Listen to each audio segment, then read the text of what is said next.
دول مش لعيبه النادي الاهلي، دول مش من نجوم النادي الاهلي، دول مش ابناء النادي الاهلي. النادي الاهلي عنده روح وعزيمه واصرار. النادي الاهلي صاحب بطولات وانجازات وارقام قياسيه كبيره.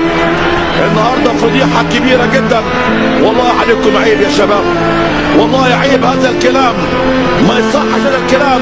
اسم النادي الاهلي كبير، اسم النادي الاهلي كبير، وانتوا النهارده صغار في ارضيه الملعب، انتوا النهارده مش رجال في ارضيه الملعب. فين الاصرار والعزيمه؟ فين روح فليله النادي الاهلي؟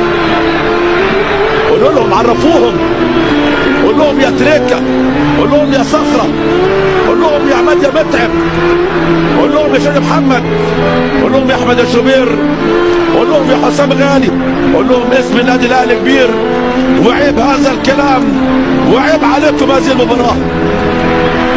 اسم النادي الاهلي كبير، وروح الفرقه الحمراء ليست مجرد شعارات ولا كلام بيتقال من وحي الخيال، هي حقيقه واسعه، هي حقيقه راسخه على مر العصور والاجيال.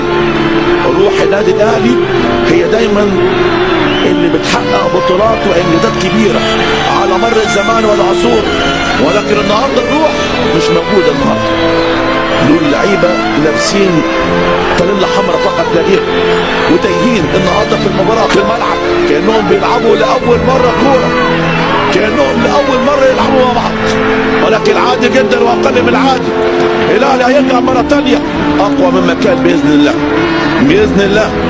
لازم جمهور النادي الاهلي العظيم يكون واقف بجوار الفريق وبجوار الاداره عشان نخرج من هذه الازمه ومن هذه الكبوه بكل التاكيد. انتوا يا جمهور النادي الاهلي العظيم، انتوا دايما اللاعب رقم واحد، انتوا دايما بتدوا الدفعه المعنويه العاليه، وانتوا دايما ليكم الفضل الكبير بعد ربنا، بعد ربنا في 135 بطوله في تاريخ النادي الاهلي. لولا الجماهير العظيمه النادي الاهلي ما كانش حصل على بطولات. انتوا دايما اللاعب رقم واحد وليس اللاعب رقم 12.